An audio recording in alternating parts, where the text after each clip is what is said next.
This episode is brought to you by SemoAutomall.com. Wanting to shop for cars, trucks, motorcycles, and more? Do so from the comfort of your home at SemoAutomall.com. Welcome to Worth the Watch, the show where we help you spend your time wisely. I'm your host, Nico Cuevas. On today's episode of Worth the Watch, we are talking about the movie Avengers: Age of Ultron. Now, this movie takes place after Captain America: Winter Soldier, after Thor: The Dark World, after Guardians of the Galaxy, so it's not really a direct sequel to the movie Avengers. There's a lot that happens between the first Avengers movie and this new Avengers movie. Avengers: Age of Ultron stars the regular cast of superheroes that you've seen in Avengers, and then there are a couple of other characters that are added as well. But for the most part, this movie is super familiar.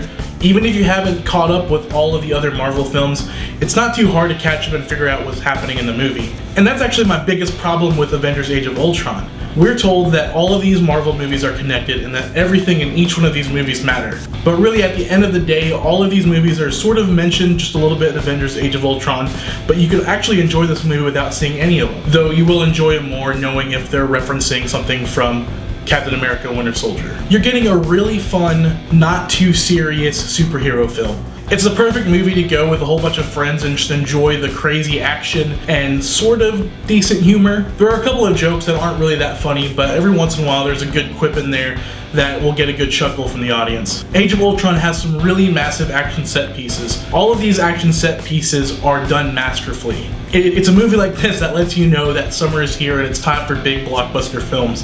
Now, between the action set pieces, it can get a little melodramatic and a little cheesy at times, but that's okay because it pushes the movie forward and it really doesn't take too much of your time. It's about every 5 seconds in this movie that Robert Downey Jr. makes a little sarcastic quip. Age of Ultron isn't much more than that, and that's fine. It's awesome to be able to have movies that make you sort of change the way that you look at things, and it's also fun to have these movies that really aren't about anything. There can be some weird sexual tension within the movie, and there's also some bad language, but not too much. So whether or not you actually bring your kids to the movie is up to you. Chances are they won't really care too much about the dialogue. They'll just care about the cool scene where the Hulk fights Iron Man in the Hulkbuster suit, and it's absolutely awesome. So yes, I think Avengers: Age of Ultron is definitely worth a watch. It's not the greatest film, but it's a super fun, popcorn, nacho, slurpy, soda drinking, eating, rootin' tootin' film.